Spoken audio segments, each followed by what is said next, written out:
Hi, my name is Darren from HTJ.tax. We have a website, HTJ.tax, where we talk about all things offshore international tax. Today, I want to talk to you about 10 facts for Singaporeans investing in US real estate.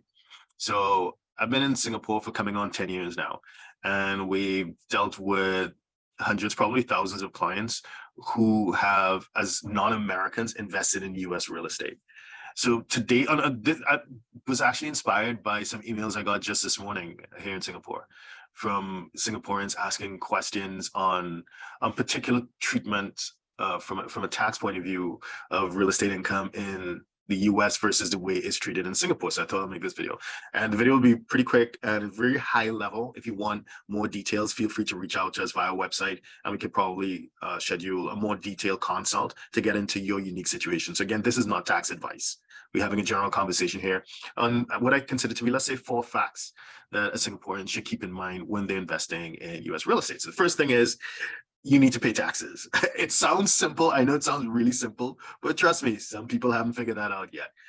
You need to pay taxes. All things being equal, generally speaking, yes, there are exceptions, but generally speaking, if you have a US citus asset that is income producing, and it's particularly with real estate, you need to pay your fair share of taxes.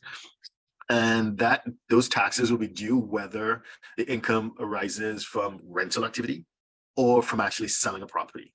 Either way, chances are, yes, there are exceptions, because this is tax, right? There always are exceptions. But generally speaking, you need to pay taxes. Now, in terms of, let's talk about income taxes that would arise from when you have your rental property and you're getting rent.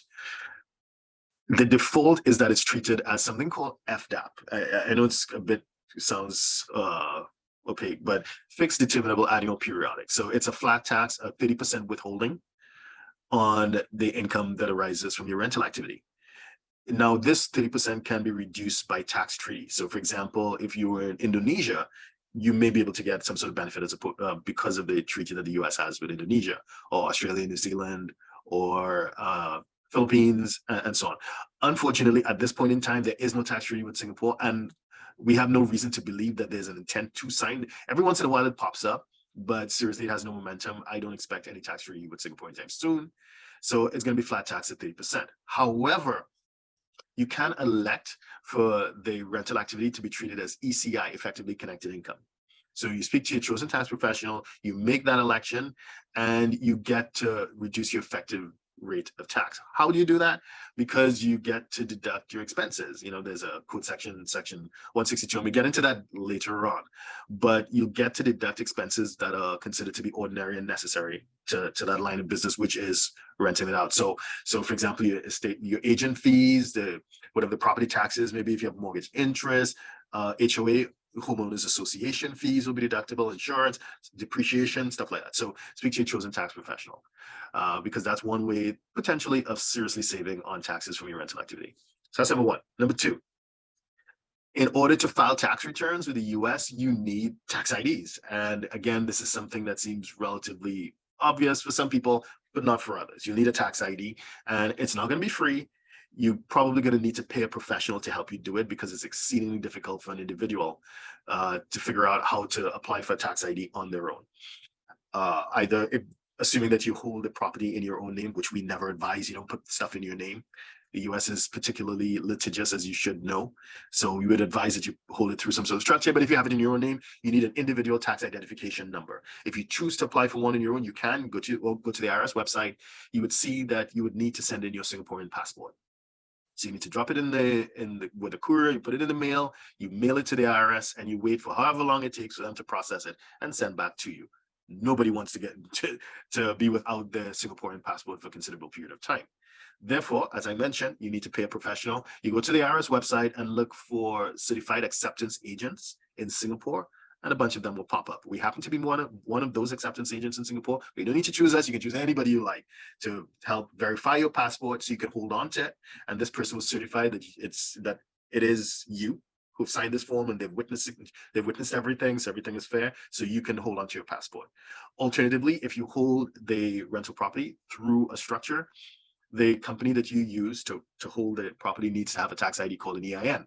And again, it's really difficult because when you're filling out the SS form for the EIN number, you need to have a responsible person on that form. That responsible person needs to have a social, or they need to have an EIN if it's a company, if the responsible entity is a company. So it's really hard for a non-resident alien, for Singaporean, for a non-American to apply for a tax ID for a company. So chances are, again, you'll need to engage a professional to do it for you.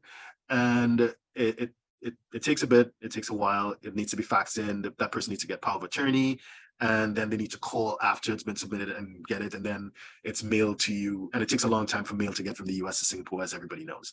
So the second point, you need to get a tax ID, and chances are you probably would like to pay a professional to get it for you.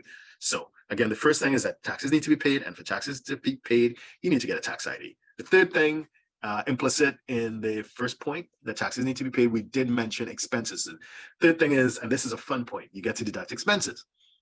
Now, it's not as straightforward as people think. I had this long exchange with a client over the weekend, and the client is insisting on a whole bunch of repairs and upgrades into the property to be expensed. Okay, it doesn't work that, in a way somehow intuitively you would expect it to work sometimes. So in order for the expenses to be deducted against that property, generally speaking, of course, there are always exceptions, we need to identify whether the amount that you paid is to be written off as an expense, or whether it needs to be capitalized and expensed over a number of years. So you can't just take, I graded the property, I paid a couple $100,000 and I did an extension, I did this and I did that. I want to see deducted now. Sometimes that's going to be not possible, because it needs to be capitalized and it needs to be depreciated over a certain number of years. So if it can be expensive, it can be written off in the year in which it's incurred, then absolutely, section 162, as we mentioned earlier, once it's ordinary and necessary, we get to deduct it. That is no problem. That is a no-brainer. This of course, we're referring to properties that did elect the ECI to treat their rental income as ECI. So yes, ordinary and necessary, we will write it off. However, there's a section 263A which mandates, so it's not really up to us, generally speaking, if it is that the whatever it is that the improvement is deemed to be capital in nature, so it has improved, it has improved so it's not like a quick, I fix the leak. Maybe you change the plumbing in the building, or maybe you change the roof, or you improve something that needs to be capitalized, and you cannot write it off in the same year. It needs to be written off over a period of years. So speak to your chosen tax professional to understand those distinctions. However, with everything, there's an exception. Yes, there's a de minimis rule. There's a de minimis $2,500 rule. There are ways of getting certain things written off in the year in which it incurs, which people like for obvious reasons. Speak to your professional about that. So that's number 3, expenses. Number 4, when you sell the property as a non-American, either through whether you're selling it via your entity or you had it to your own name and you're selling it, it'll be subject to something called FIRPTA. This is the Foreign Investment and Real Property Tax Act of 1980. As a result, I guess think about it from the US's point of view. The US is a completely open, one of the freest economies in the world. Anyone can come in and buy a property, assuming it's not of strategic interest, national security, whatever. You can buy real estate, you can buy whatever you like.